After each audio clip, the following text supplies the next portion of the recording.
Hey guys, thanks for watching. Thanks for listening. This is your host Thomas Tyree from On the Hot Podcast. Today, I have some bonus content for you guys. The bonus content we'll be covering today will be in this world of football inside the NFL world.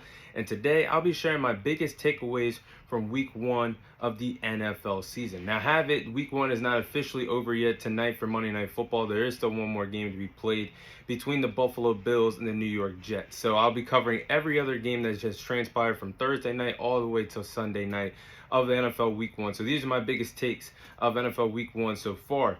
Preseason reps matter. Now, before I talk about any other team, I have to address the elephant in the room of what we saw yesterday across the entire league, and that's offenses struggling. Preseason reps matter. And I understand nowadays in the NFL, there's no longer 4 preseason games. There's only 3 preseason games. And stars are not playing preseason games like they used to a few years ago because you don't want to risk your star being injured. But these guys got to get reps. Across the entire league yesterday, I saw a lot of offensive mistakes, a lot of drop balls, a lot of offenses failing to get into the rhythm, no matter what the skill level of each respective team was. A lot of offenses struggled in the beginning of games and throughout games to find the flow of the offense. A lot of penalties being conducted on the offensive side of the ball. These guys, these players, these top stars in the NFL got to get their reps in the NFL because yes, you have the training camp and you're practicing against your team all summer long. But if you don't get the flow of the offense going and live reps against other competition that you'll see in the NFL season, then how do you know what's going to work on offense? And that's what I saw throughout the day yesterday. Offensive rhythm was off for a lot of teams. A lot of teams failed to get their flow of the offense going. I think preseason reps matter, and I think a lot of coaches are going to take into consideration that their players need reps for the preseason. No matter how much time they play, they got to get their reps in. I think a lot of teams are going to go with that mindset for next NFL preseason, for next NFL training camp around that time. So let's start off with the team that earned the biggest win of week one, and that was the Detroit Lions. They earned a statement victory against the reigning defending Super Bowl champions and the Kansas City Chiefs. Let's tell the truth about it. The Detroit Lions have been all over the place. They've been losing, and they finally got their moment. The Lions actually scored their biggest win of the 21st century against the Kansas City Chiefs Thursday night against the Chiefs. This franchise has not won never won a Super Bowl, hasn't won a playoff game since the early 90s. 30 years and on of not winning an NFL playoff game. That's the longest drought in the NFL today in terms of winning a playoff game. They won their biggest game of the 21st century, defeating the reigning defending Super Bowl champions in the Kansas City Chiefs. And they did it on banner night. The whole entire world watching. The Lions aren't used to a big-time platform like that. They go into Arrowhead in hostile environment, hostile territory, and they capitalize on being in a big-time stage, defeating the reigning defending Super Bowl champions. Banner night, week one. There's no bigger win than anybody scored this weekend than the Detroit Lions. And the Lions are going to be a pretty good team. As you guys know, they are my pick to win the NFC North. They had a big turnaround last year, starting off 1-6, finished the season 9-8, barely missing the final wild card spot in the NFC. So I was high on them heading into the season, and they found their identity in offense. Their identity is going to be running the football. They have one of the best offensive lines in football today. They got a 1-2 punch at the running back position with David Montgomery and Gibbs from Alabama. So they're going to be running the ball to set up the passing game. I like what the Detroit Lions showed in week one. They're going to be very competitive. They're going to be very confident, going toe-to-toe with the best of the best in the NFL this season. I liked what I saw from the Lions week one. I think they had the biggest win, and they arrived as contenders and a threat in the NFC for the 2023 NFL season. Next take. The San Francisco 49ers are more dangerous than ever, and that's bad for me because I'm a Dallas Cowboys fan, and I can admit right here, right now, that the 49ers are the Cowboys' kryptonite. And man, do they look explosive, do they look more dominant, they look better than ever, and they proved that in a dominating win against the Pittsburgh Steelers on the road yesterday for week one. Overall, they look like the best team of week one in terms of being effective on offense, in terms of being effective on defense. The 49ers were flying on both sides of the football yesterday, looked like the best overall team in week one in my opinion. Offense looks dangerous. Brock Purdy looks great heading into his sophomore season after shocking the NFL world as Mr. Irrelevant. The final pick in the 2022 NFL Draft went on to win several games in a row, helping the 49ers get to the NFC Championship last year, and it looked like he didn't miss a beat. He looks like he's going to be very effective. He looked very comfortable in Kyle Shanahan's offense yesterday, and he impressed the heck out of me because he's coming off a Tommy John surgery. A Tommy John surgery is one of the most popular surgeries in baseball, not in a good way, but in a bad way. That's what pitchers go through when they mess up their throwing arms. And Brock Purdy got messed up his shoulder, his throwing arm, and the NFC Championship game against the Eagles last year had Tommy John surgery. I don't know how the heck he's still playing because that surgery sidelines you for a year and more. And he's lucky to be playing, and he played at a high caliber level yesterday. Actually put Patrick Peterson, cornerback for the Pittsburgh Steelers, on notice. Patrick Peterson has been around the league for a long time. He said he was going to expose Brock Purdy. He said he was going to pick him off, and then after the game, he was going to tell the media what he thought of Brock Purdy, an average quarterback. And he was picking apart Patrick Peterson. He was picking apart that Pittsburgh Steelers secondary. Brandon Ayuk scoring twice on Patrick Peterson. He looked good. And then the running game, Christian McCaffrey looked like $1 million in that backfield for the 49ers, running behind that great offensive line. They're going to be a problem with offense. And then defense, they look explosive. They look better than ever with Nick Bosa back there after getting his new contract. That defense held the Pittsburgh Steelers to a total of 1 yard. 1 yard total in the first half of that game yesterday. They looked great. They looked phenomenal. They look better than ever. The 49ers are going to be a team to look like the watch all year long, and they're not going anywhere. They're going to be a threat.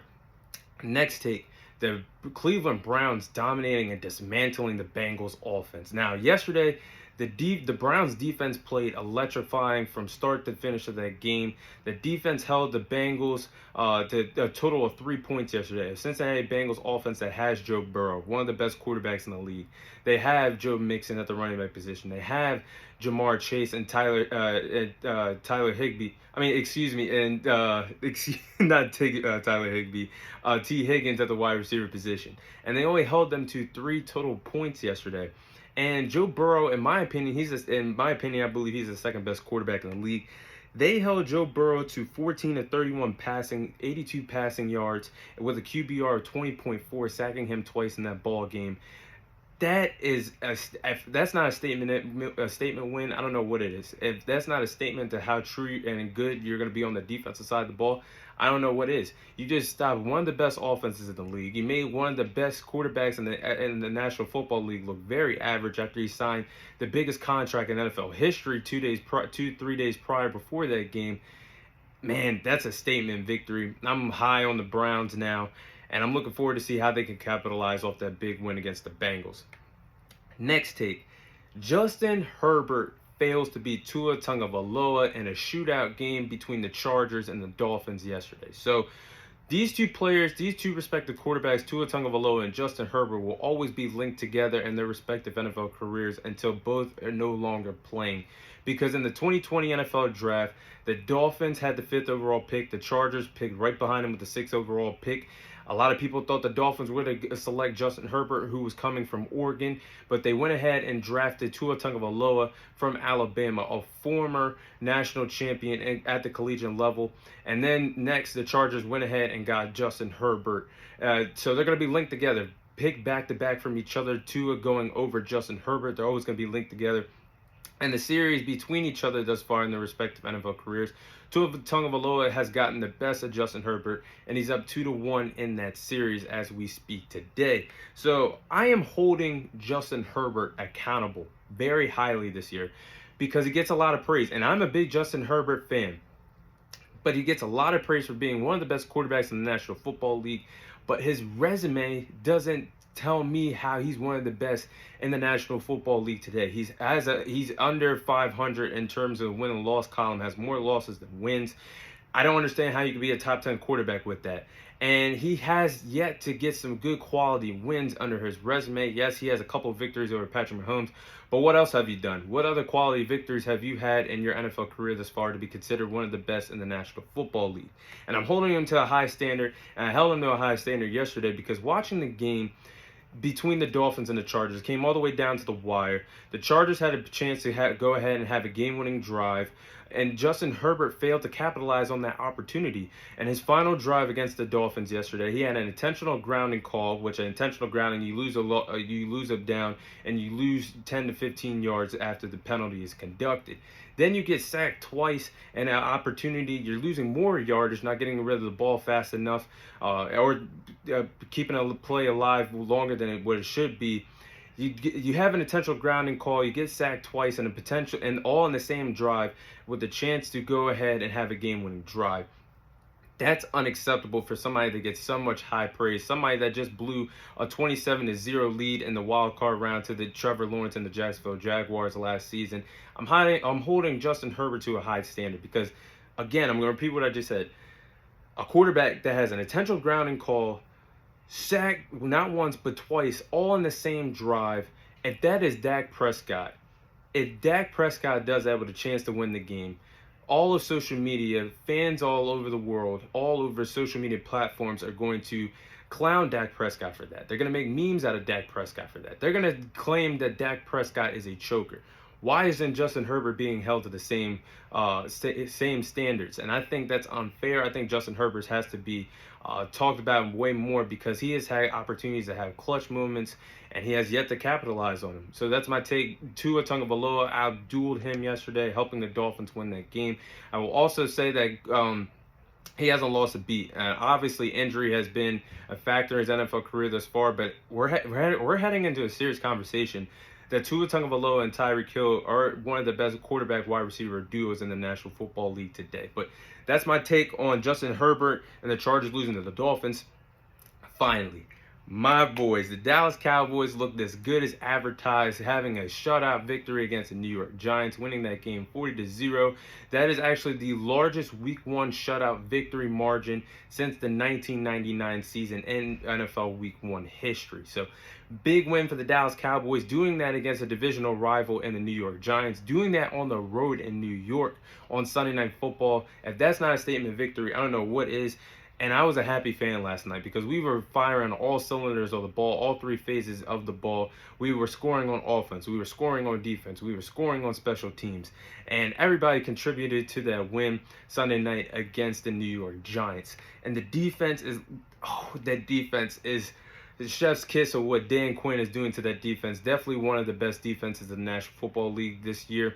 The Cowboys led the league in takeaways and turnover takeaways the last 2 seasons. Their defense has not missed a beat. They held Daniel Jones to 15 to 28 passing, 104 passing yards, and 2 interceptions is what Daniel Jones did yesterday. That offensive line had no answer for the pass rush. The defense had a total of 7 sacks. The defense looked phenomenal. The pass rush, guys know how to play around each other now. If you're going to double team Micah Parsons, you better have an answer for the rest of the pass rush because that's what Micah Parsons was getting. He was getting double teamed a lot. Still found a way to get a sack after being double teamed several times. When you double team Micah Parsons, there's going to be another guy coming. We got guys flying around the ball. We got Micah Parsons. We got DeMarcus Lawrence. We got Dante Fowler, pass rusher. Sam Williamson when he comes back from injury. We got so many pass rushers. We got a good depth, a good defensive front rotation that's going to be happening, led by cornerbacks of Stephon Gilmore and Trayvon Diggs. I have a good feeling that this defense is going to be doing this all year long, not shutting out opponents, but proving why they are one of the best in the National Football League. But those are my biggest NFL Week 1 takes. That is all the time I have for you guys today. Thank you guys for watching. Thank you guys for listening. This is your host, Thomas Tyree, signing off, and I'll see you guys on next week's episode.